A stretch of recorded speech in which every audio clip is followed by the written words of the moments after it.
नाम के আশ্রয় করলেই নামীকে আশ্রয় করা হবে। নাম মানে হচ্ছে অভেদ।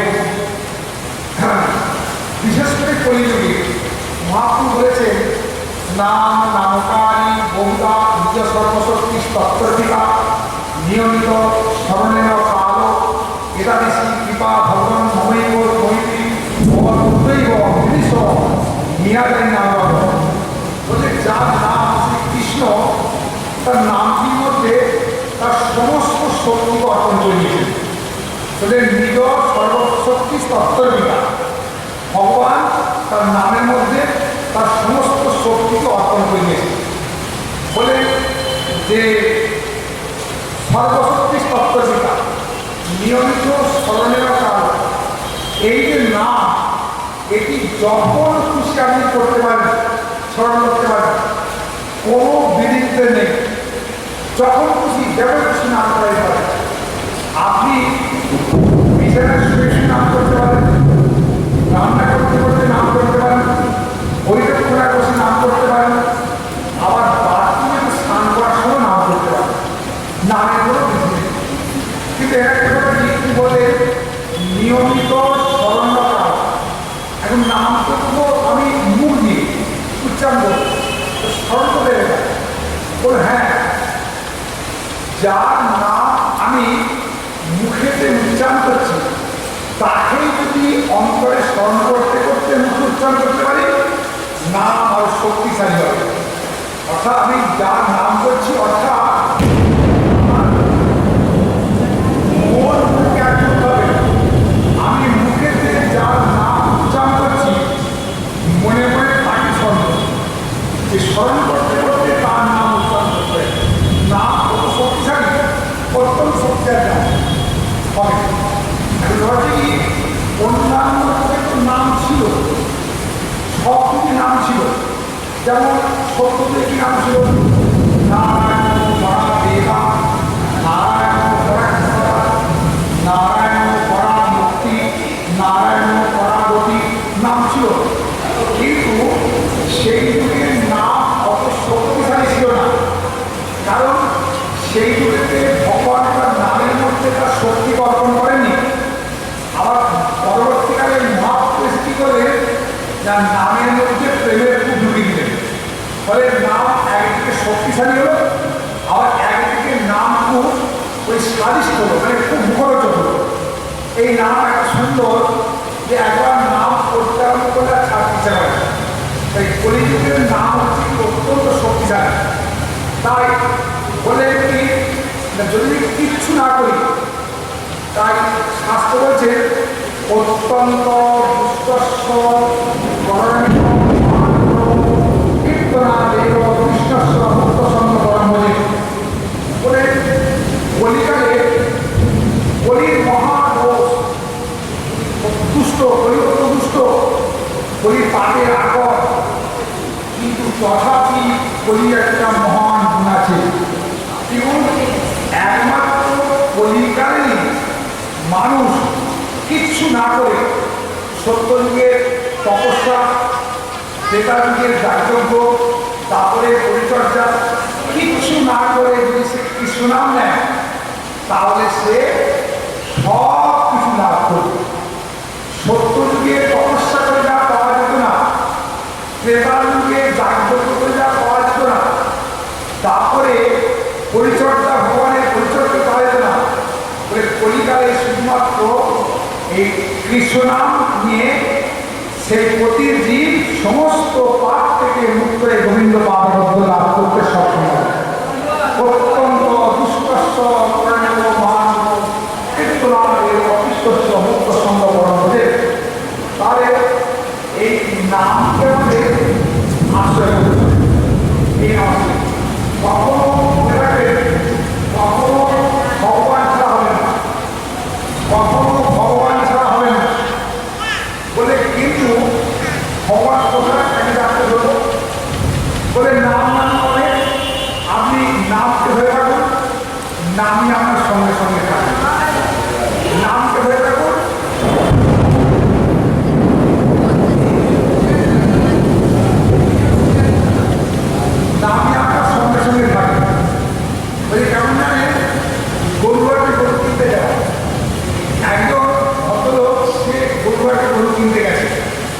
গাই বাছুর সমেত দাম দাম হয়ে গেছে, পেমেন্ট হয়ে গেছে। যে পুরাতন মালিক সে নতুন মালিকের হাতে গরু বইটা নিয়ে গেছে, যা আমি বানিয়ে নিলাম। কিন্তু এখন সে নতুন মালিক তো গরুর কাছে অপরিচিত, সে বই কামাই করছে, গরু আসতে চাইছে না, খুব কামাই করছে, গরু কিন্তু আসতে চাইছে না কিছুদিন। সেখানে একজন মহাজন ছিলেন, তোমরা শোনো, বইটাকে ছেড়ে দাও, এই বাছুরটাকে বলে বলে আগে আগে যাও, দেখবে গরুটা এমনি এমনি সঙ্গে সঙ্গে যাবে। বাছুরটাকে বলে বলে নিয়ে যাও, গরুটা এমনি এমনি সঙ্গে সঙ্গে যাবে। এই বাছুরটা হচ্ছে কি না, আর গরুটা হচ্ছে নামি।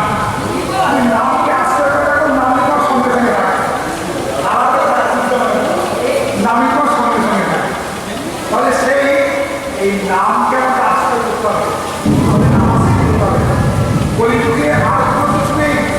হরে রাম হরে রাম হরে রাম এবং বলো নাস্তেব্য নাস্তেব্য নাস্তেব্য কথা গতি নাই গতি নাই গতি নাই।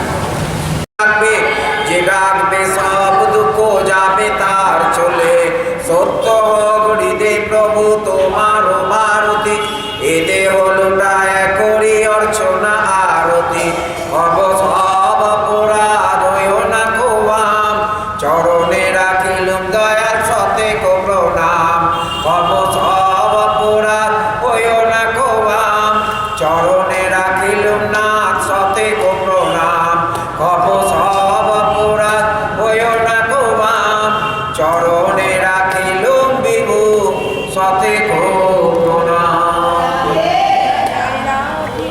রানী কি শ্যামকুণ্ড রাধাকুণ্ড গিরি গোবর্ধন কি কেশিঘাট বংশীবর কুঞ্জ কানন কি বলরামদেব জগন্নাথদেব সুভদ্রা জিউ কি বৃন্দাবন ধাম নবদ্বীপ ধাম শ্রীক্ষেত্রী ধাম কি শ্রীকৃষ্ণ চৈতন্য মহাপ্রভু কি নিত্যানন্দ প্রভু কি আপন আপন গুরু গোসাই কি অনন্ত কোটি সাধুগুরু বৈষ্ণব কি উপস্থিত ভক্ত মণ্ডলী কি আজকের আনন্দ কি ষোল গোসাই কি বৃন্দা রানী কি ললিতা বিশাখা সখী কি রাধা মদন মোহন জিউ কি রাধা শ্যামসুন্দর জিউ কি রাধা প্রদীপ পাবন জিউ কি রাধা মাধব কি যশো মাধব কি রাধা দামোদর জিউ কি গঙ্গা যমুনা মায় কি শ্রীমদ ভাগবত কি শ্রীমদ ভগবত গীতা কি ষোড় গোসাই কি সনাতন ধর্ম কি ও মাতা কি বিশ্ববাসী কি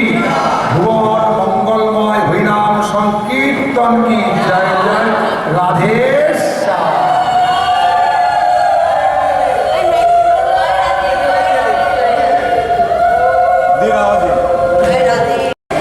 জয় নিতাই, জয় রাধা মদন মোহন জিউ। এই যে আমরা এখানে শিববিগ্রহ রাধা মদন মোহন জিউকে দর্শন করছেন, এটি আদতে বাঁকুড়ার বিষ্ণুপুর থেকে আনা হয়েছিল। একবার বিষ্ণুপুরের জমিদার তার অবস্থা পড়ে যায়, তখন তিনি কলকাতার যে গোকুলচন্দ্র মিত্র মহাশয়কে এই বিগ্রহ বন্ধ রাখতে বাধ্য হন এবং এই গোকুল মিত্র মহাশয় তিনি এখানে এই বিশাল মন্দির নির্মাণ করেন এবং অত্যন্ত যত্ন সহকারে তিনি এই মন্দিরের ভগবান এই রাধা মদন মোহন জিউ সেবা পুজো আরম্ভ করেন। কিন্তু পরবর্তীকালে যখন বিষ্ণুপুরের জমিদার এই বিগ্রহ ফেরত চাইলেন, তখন এই গোকুলচন্দ্র মিত্র এই বিগ্রহের উপর এত মায়া পড়ে গেছিল যে তিনি দিতে অস্বীকার করলেন। কিন্তু কি করবেন, এখন সত্য রক্ষা করতে হবে, তাই তিনি কায়দা করলেন এই যে রাধা মদন মোহন জিউ আছে ঠিক অবিকল আরেকটি যুগল বিগ্রহ স্থাপন করে পাশাপাশি বসিয়ে দিলেন, দিয়ে বললেন তোমার বিগ্রহ তুমি চিনে নিয়ে চলে যাও। বিষ্ণুপুরের জমিদারকে বললেন। এখন জমিদার দেখছেন দুটো বিগ্রহ এক, তখন দেখছেন যে একটি বিগ্রহের চরণে এই সাদা ডাঁশ মানে বড় মাছি বসে আছে এবং সেইটাই দৈবানী হলো যেটাতে মাছি বসে সেটা হচ্ছে আমি। তখন সেই কি বলে বিষ্ণুপুরের যিনি জমিদার তিনি সেই বিগ্রহকে নিয়ে আবার বিষ্ণুপুরে চলে গেলেন। আর যে বিগ্রহটি তৈরি করেছেন গোকুল মিত্র সেটি রয়ে গেল। তখন গোকুল মিত্র কাঁদতে আরম্ভ করলেন। তখন রাধা মদন মোহন জিউ দর্শন দিয়ে বললেন যে যে তুই কান্না করিস না, আমি যেমন এখানে ছিলাম এক স্বরূপে আমি এখানেই থাকবো এবং তোর আমি সেবা পুজো গ্রহণ করবো। আমি এই মন্দিরে অনেক মাহাত্ম্য আছে। এই মন্দির আমরা জানেন যে রাধা কৃষ্ণের সেবাতে ভোগেতে কখনো পুঁই শাক লাগে না। পুঁই শাক হচ্ছে আমিষ, কিন্তু এখানে নিত্য পুঁই শাক দিয়ে ভগবানকে সেবা দেওয়া হয়। তার কারণ হচ্ছে এখনও প্রত্যেক দিন হয়, প্রত্যেক দিন এখনও নিত্য 365 দিন। হ্যাঁ, তো একবার কী হয়েছে, এবার এখানকার যে বিগ্রহের সেবায়িতগণ, যে পুরোহিতগণ, তারা কিন্তু আদি বাড়ি বিষ্ণুপুরে, তারা বংশের পর বংশ প্রায় 10 পুরুষ ধরে এই বিগ্রহ সেবা করে যাচ্ছেন, পূজা করে যাচ্ছেন। তো একবার কী হয়েছে না, এই ঠাকুরমশাইরা নিজেদের খাবার জন্যে ওই নিচেতে তারা পুঁই শাক রান্না করেছেন, আর পুঁই শাকের খুব সুন্দর বাস উঠেছে। এখন মদনমোহন ইচ্ছা হলো তিনি পুঁই শাক খাবেন। এখন কিন্তু পুরোহিতদের স্বপ্ন দিলেন, পুরোহিতরা বলে তোমাকে পুঁই শাক দেবো কী করে, এ তো আমিষ। তখন একদিন পুঁই শাক রন্ধন করেছেন, হঠাৎ ঠাকুরমা দেখছে যে পুঁই শাকের সেই পাত্রটি নেই। কী ব্যাপার কী ব্যাপার, তখন দেখছেন যে একটা কালো দাগ পড়ে গেছে একদম একতলা থেকে, দাগটা সোজা চলে গেছে একদম মন্দিরের ভেতরে, এবং দেখছেন যে সেখানে ওই পুঁই শাকের ভাণ্ডটি রয়েছে। আসলে তখনকার দিয়ে তো কাঠের জালে রান্না হতো, ওই ভাণ্ডতে কালি পড়ে গেছে তলায়, আর সেই কালো দাগটা টানতে টানতে নিয়ে গেছে, দাগটা পড়েছে। তো সেই দিন থেকে নিয়ম হলো কি, যে আমাদের রাধা মদনমোহনজিও এত পুঁই শাক খেতে ভালোবাসে, তাই জন্য তার সেবায় নিত্য পুঁই শাক দিয়ে সেবা হবে। তার এখনও সেটি চলে আসছে, সেই পরম্পরা এখনও চলে আসছে।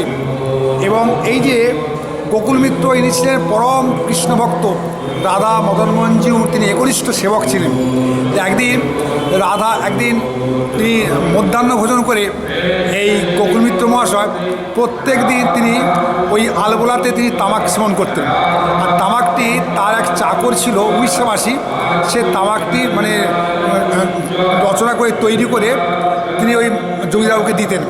তাই বলছে এই মদন তামাক দে, এই মদন তামাক সেরে দে, তামাক সেরে দে। এখন দিয়ে সেই মদন তামাক সেরে চলে গেছে। কিছুক্ষণ আর ডাকছেন, এই মদন কোথায় গেলি? তো আর একজন সেবক এসে বলছেন যে জমিদারবাবু আপনি মদনকে এত ডাকছেন কেন? মদন তো 7 দিন বাড়ি চলে গেছে, সে দেশে উড়িষ্যায় চলে গেছে। বলে কি বলছিস তুই? আমাকে এই মাত্র সে আমাকে তামাক সেরে দিয়ে আমি তামাক খাচ্ছি বসে বসে, আলোবেলায় টানছে। আমি বলে কী আশ্চর্য কথা। তখন বললেন সন্দেহ মদন মিত্রে, এই গোকুল মিত্রে ছুটে গেলেন, দেখছেন মদনমোহনে হাতেতে তামাক লেগে রয়েছে সমস্ত। অর্থাৎ তিনি যে ভক্তাধীন ভগবান, তার ভক্ত তামাক খেতে চাইছে।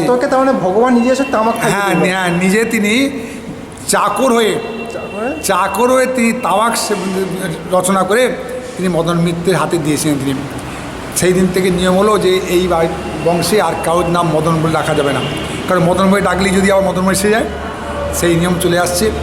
এখানে নিত্য সেবা পূজা এবং রাধাকৃষ্ণের যে সমস্ত উৎসব আদি, হ্যাঁ, রাস দোল সমস্ত যেখানে নিষ্ঠার সঙ্গে পালন করা হয়। জন্মাষ্টমী আছে, নিচে রাস মঞ্চ রয়েছে, সমস্ত যেখানে নিয়ম নিষ্ঠার সঙ্গে পালন করা হয়। জয় নিতাই, জয়। আপনার পরিচয়? আমি হচ্ছি এখানকার নিত্য, আমি ভাগবত পাঠ করি। আমার নাম শ্রী গৌতম কুমার চট্টোপাধ্যায়।